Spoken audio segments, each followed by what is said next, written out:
You're watching Badass Ladyfolk. I'm your host, Christine Stoddard. And this episode, my guest is notice the doctor, Marleen S. Barr. Hi, Marleen. Hi, Christine. I'm really happy to be here talking to you. Yeah, I'm so happy to have you too. And you have your books, a couple of them. You have a newspaper clipping. We do have folks who just listen to the show. They don't watch the show. So I want to describe a little bit of what is on the table. Could you hold up the first book? Okay. I wrote 2 short story collections that are satires about Donald Trump. Yay! And I'm a science fiction scholar. Yes. And I've written... Renowned. Okay. Well-known science fiction scholar. I pioneered this feminist science fiction field. And I have written more science fiction about Trump than anybody else on the planet because I was so, I don't know what word to use, I was so mortified, sickened, and upset that I didn't know what to do. And what I can do is I can write biting satire. And what Mel Brooks did with Hitler in Springtime for Hitler, although Trump is not Hitler and I'm not Mel Brooks, I wanted to do the best that I could and use satire to embarrass Trump.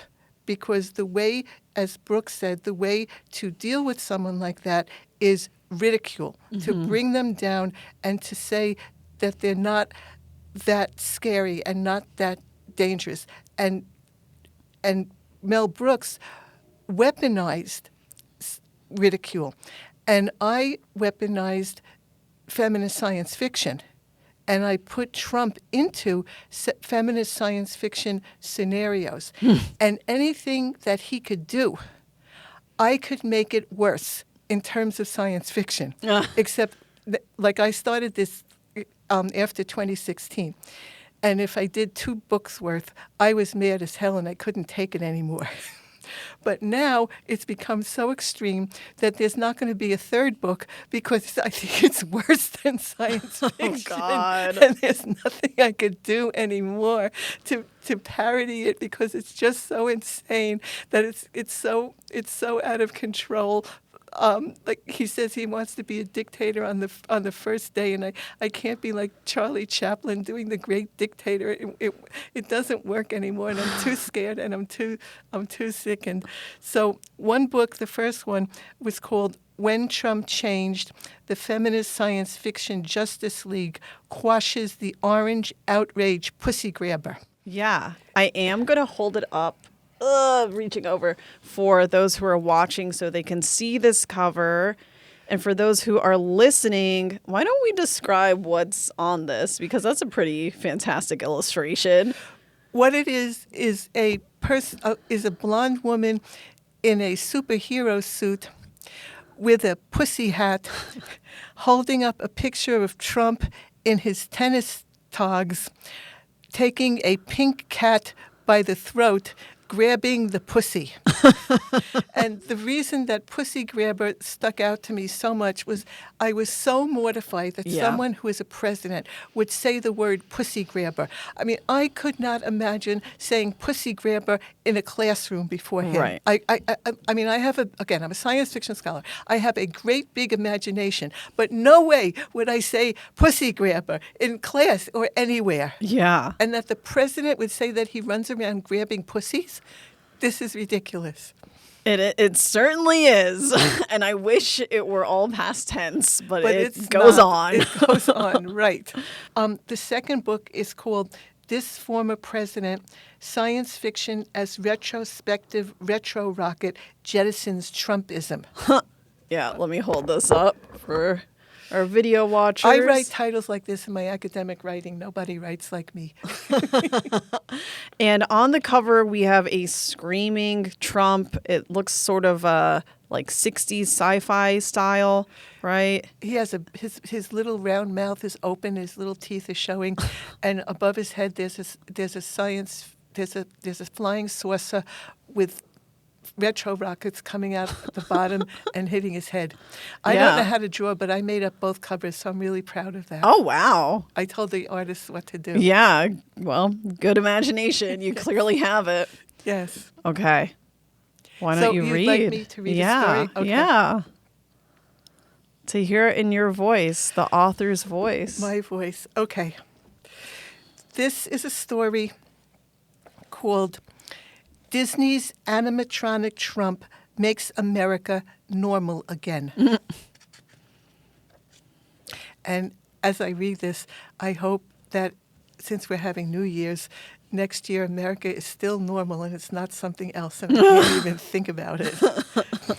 Abigail Disney, the granddaughter of Walt's brother Roy, made a video in response to the Republicans' punitive tax bill, channeling her inner Bernie Sanders and acting as a precursor to Mary L. Trump's stance as a PhD-possessing famous family member who speaks her liberal mind. Abigail faced the camera dead-on and explained that the bill benefited rich people like her to the detriment of the poor. This privileged woman responded to Trump with contempt. She was probably relieved that the animatronic Trump exhibited within Disney's World's Hall of Presidents initially did not speak. When Robot Trump was eventually given the real Trump's recorded voice, this is in part what it said. Above all, to be American is to be an optimist, to believe that we can always do better, that the best days of our great nation are still ahead of us. It's a privilege to serve as the President of the United States, to stand here among so many great leaders of our past, and to work on behalf of the American people. Unquote the Disney language. Trump does not speak that way. Yeah. He couldn't if his life depended on it. Even though these words were an improvement over Trump's usual sexist, racist vitriol, Abigail wished out loud that an animatronic Hillary was standing in animatronic Trump's place. As soon as she did so, she noticed a flying light which took the form of a winged blonde female figure wearing a short, strapless green dress, carrying a magic wand. "Tinkerbell," exclaimed Abigail, "why are you flying around my head? Walt Disney created me. Since you are his descendant, I want to make your wish come true. I wish that Trump was not the president. Walt and my grandfather Roy grew up poor. Trump is an affront to people like them. Your wish will be granted in a sneaky way. Fairies are obnoxious, after all. Give me a hint about how you will remove Trump from office. I will cast a spell on Robot Trump. Don't tell anyone. You're a Disney icon. I trust you." Tinkerbell materialized above animatronic Trump. Taking a cue from Frankenstein's monster, she imbued the non-human Trump with sentience. He haltingly moved his arms and looked up at Tinkerbell. Tinkerbell said, "Your mission is surreptitiously to replace the real Trump and to have a positive impact upon American life. More simply stated, make America normal again." The automaton shook his head affirmatively. "There is one proviso," continued Tinkerbell. "Even though you think and move at will, you can only say the words you were programmed to articulate. The old wand I am using does not have enough power to enable you to generate original language. Nevertheless, you will be able to get rid of Trump and replace him. Take these and use them to disguise yourself," concluded Tinkerbell as she handed Robot Trump sunglasses and a pink pussy hat. The automaton donned the accessories, walked out of Disney World, and headed north. Upon arrival in Palm Beach, he went to Mar-a-Lago and knocked on the door. After a staff member admitted him, he encountered Melania. "I wasn't expecting you to arrive from Washington so early. You look tired, and you seem to be more stiff than usual. Let's go to bed," she said. In the morning, Melania turned toward Robot Trump. "That was the greatest sex ever," she explained in response to being penetrated by a mechanical penis. "It's time to fly back to Washington." When she heard the word fly, Tinkerbell decided to improve upon Air Force One. As soon as Tinkerbell waved her wand, Melania and automaton Trump materialized on the White House lawn. Melania, long accustomed to acting like a robotic Stepford wife, kept silent about the unusual transport method she had experienced. Despite the recent great sex, Melania chose to go to her own bedroom. When Robot Trump headed off to his bed, he came face to face with the real Trump. "You look like me, but you can't be me," Trump stated. "I'm one of a kind. I would much rather be watching Fox and grabbing pussies than to be here looking at you. You're a fake me, fake news." Tinkerbell appeared in the room accompanied by a compatriot, the Croc who did in Captain Hook. When the Croc opened his jaws and lunged at the real Trump, the president ran out of the White House. He was surprised to see the Disney castle newly relocated to the Rose Garden. "Great real estate," opined Trump as Melania joined him. "Do you think that the Disney castle is more huge than Trump Tower?" he asked her. "I don't see a castle," she answered. Trump panicked when he realized that he was the only person who could see the castle. Da, da, da, da. The Croc chased him inside it. The door shut forever. I'm always locking up Trump and things and getting rid of him. This is wishful thinking. Yeah, good. As a European, Melania knew that the Disney castle was based upon the mad Bavarian King Ludwig's creation, Neuschwanstein.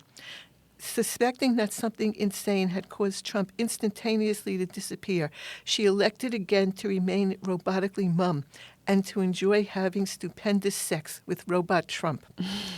When the Americans heard animatronic Trump incessantly repeating the polite words which Disney had programmed him to say, that they thought that their president had finally decided to act like a normal human being.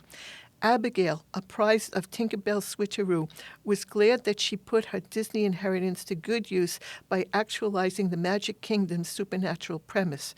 She bid Trump good riddance. This Disney family member, who spoke truth to Trump's power vis-a-vis economics, used woman-inspired magic successfully to whisk Trump away. Americans, with the benevolent animatronic Trump at the helm, lived happily ever after.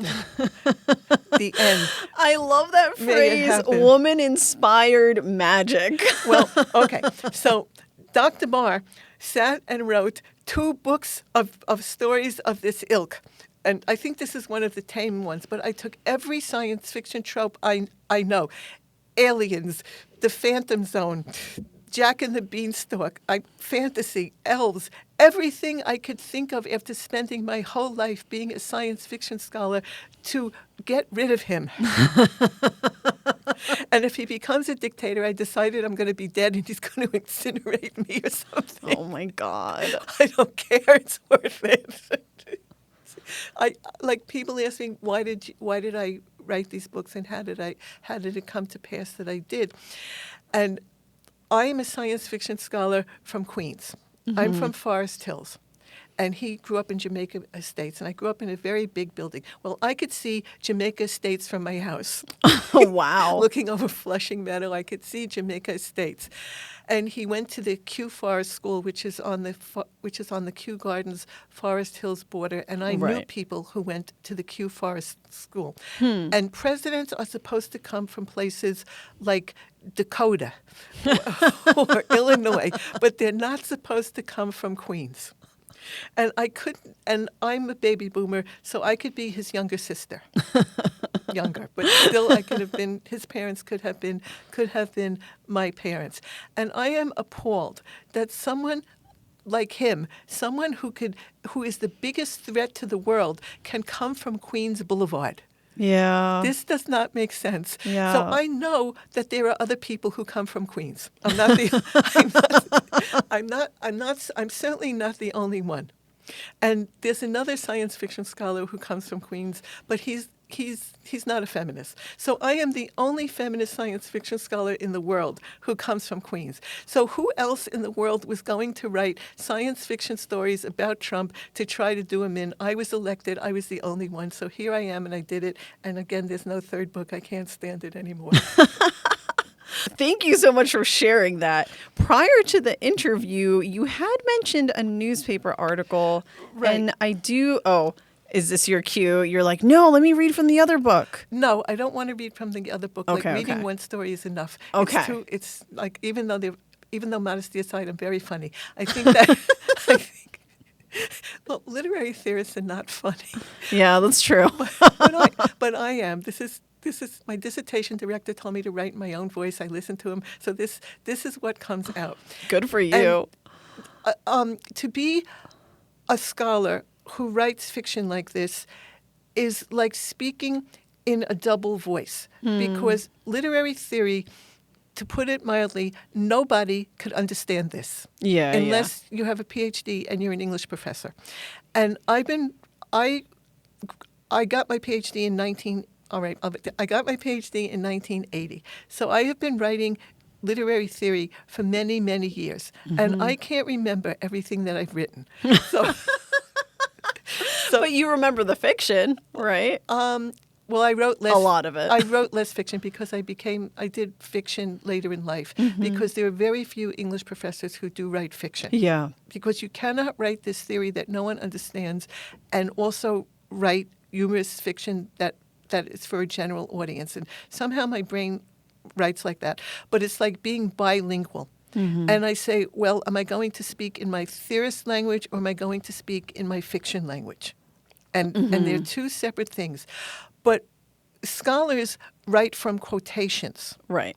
And in front of my stories, I have quotations of newspaper articles. Ah, that's what the clipping's for. That's right. That's right. And that's how I got the stories. And this drove the fiction editors crazy because they never edited scholars before, and they're not used to fiction writers writing from quotations. Because that's where I got my ideas from. And the language of fiction and the language of scholarship are so disparate that Right. never the twain shall meet. And I have to say, I wrote also 2 novels about myself and being a feminist science fiction scholar, which is not normal, because I was the first one, and I was the only woman among all of these men. So I had adventures, but that's another story. That's another story. Yeah, another interview. That's like another interview. And I guess when I was young, I liked older men, so that means most of them are dead, so I could say what I want by now. But that's for another interview. But what I'm getting to is that the language of theory is so removed from people that I was sitting on the internet and I was reading a feminist science fiction theory article, and I said, oh, this is a really good article, but I'm not really sure that I could understand it. And no, you're laughing, but you don't know where I'm going. And I looked at the author, and I wrote the thing. No. Yes, I can't make this up. Yes. I probably wrote it in like 1985, and I looked at it 3 years ago. And I probably was smarter in 1985. And I said, I get the gist of it, but I have to go, what is this here saying? Whoa. And I wrote the thing, and I couldn't remember it.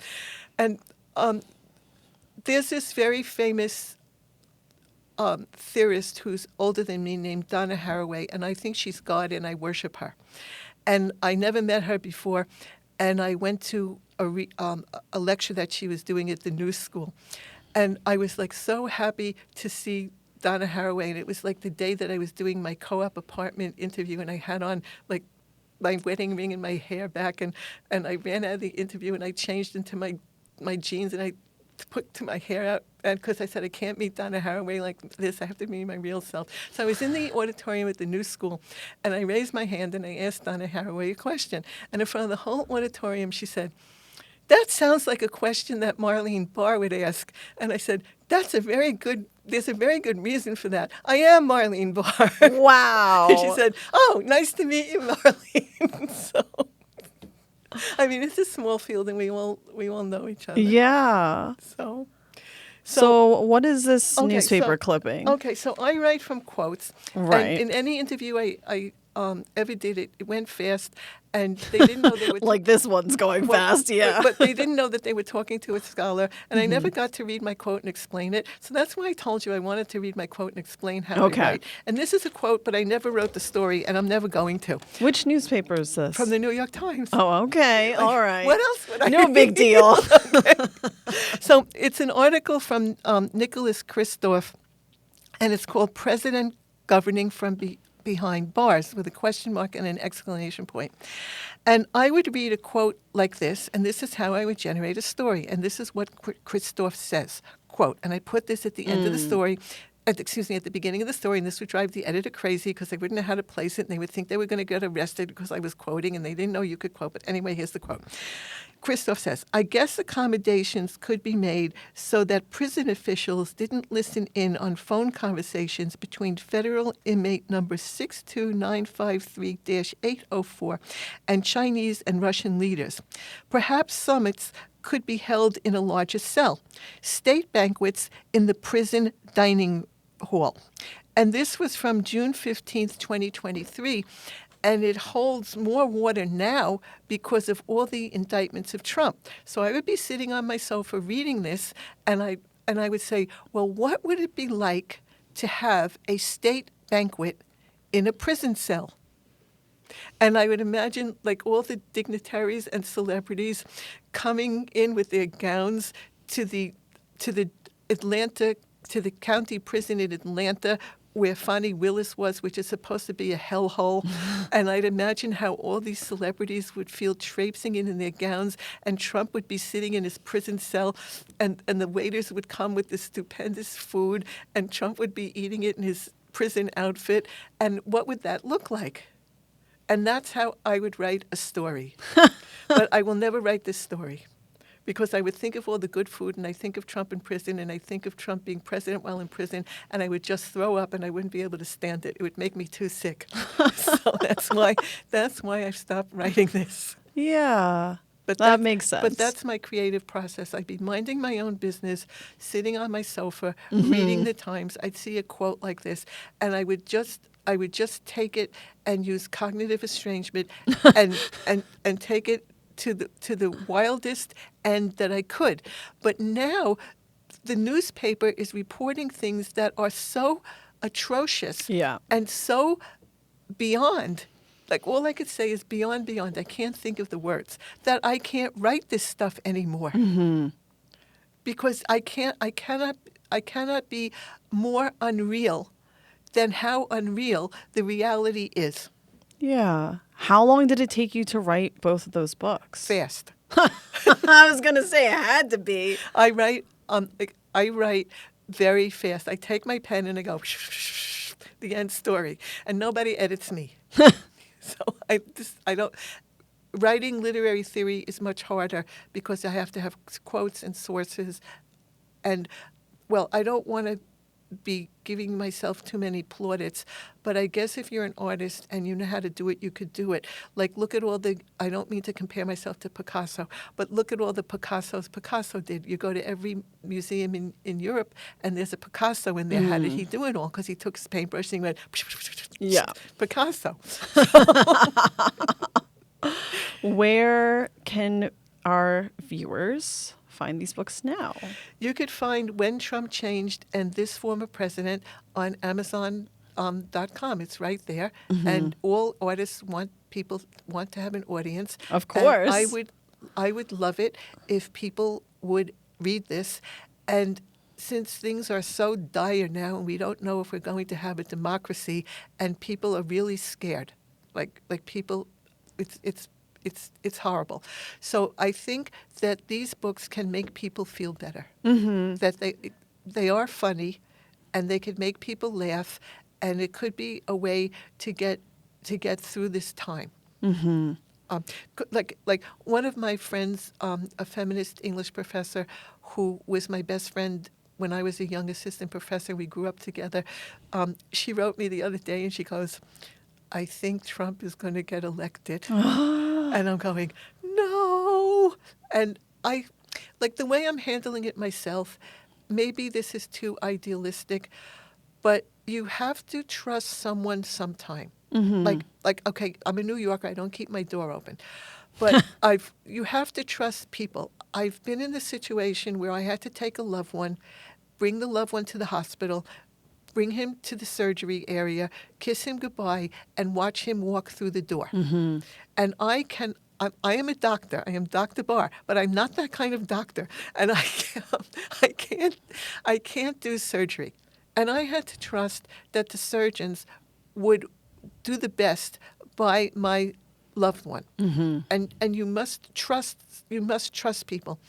And I hope I'm not wrong, and I'm crossing my fingers. My fingers are crossed. Yes. We're all crossing. I believe in America, and I have traveled extensively. I had 3 Fulbrights. I lived in German. Well, it was a way to travel, and I loved it. Yeah. I lived in German-speaking countries for 5 years of my life. I was a visiting professor at the University of Cape Town in South Africa. I've lectured all over the world. I've been everywhere. And I feel that America is the best place. I went to East Berlin when the wall was up, alone on the train through East Germany, clutching my passport as the police dogs sniffed under the train. And I was so happy to be an American. And the Fulbright people brought all the Fulbrighters in the morning so they could see how terrible East Germany was, and they teach their students that. And they said, then we went back to the West to have lunch, and they said, okay, let's go back to the East. And I said, I am not going back to the East. The morning was enough, and I'm not going back in there. And one of the Fulbrighters, a woman friend of mine that I was friends with, we got lost in East Germany, and we were hysterical. And she's a daughter of Germans, and she was crying. And I said, Monica, stop crying. We're lost. Just speak German and get us out of here, because I can't speak foreign languages. I got my PhD at Buffalo, and if they had a language requirement, which they don't, I'd still be there trying to get my PhD. Anyway, so I do trust America. And I think that America is the best country. And since I'm a baby boomer, my father fought World War II, and he went to India.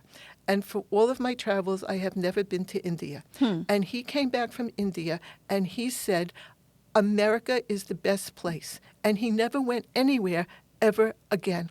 And when I was in Germany, I became friends with a German professor in my department who went to Buffalo and was treated very well by my dissertation director. So when I got there, he treated me well. And I met his then 13-year-old daughter, who's now 50, who has a 10-year-old son. And whenever she comes to New York, she comes and she sees me. And I have known 3 generations of a German family. And the father said to me that when he was a young child in Dusseldorf, when he was walking over the ruins, American soldiers gave him chocolate bars. And he was so happy that the American soldiers gave him chocolate bars because they were all starving. He grew up and became a German professor of American studies because he was so impressed by the Americans. And when I was also a visiting professor at the University of Innsbruck, and the landlady gave me free rent for the summer because she said, you are an American, and the Americans were nice to me. Oh, and on that note, that is all the time we have. Okay. Let's hope America does the right thing. Well, the last thing I want to say is I trust America, and I think that America will do the right thing. Yeah. And may I be correct, because if I'm not, I don't know what I will do. Lovely to talk to you. Thank you, Marleen. Dr. Marleen S. Barr. I'm your host, Christine Stoddard. You have been watching or listening to Badass Lady Folk. Tune in next time.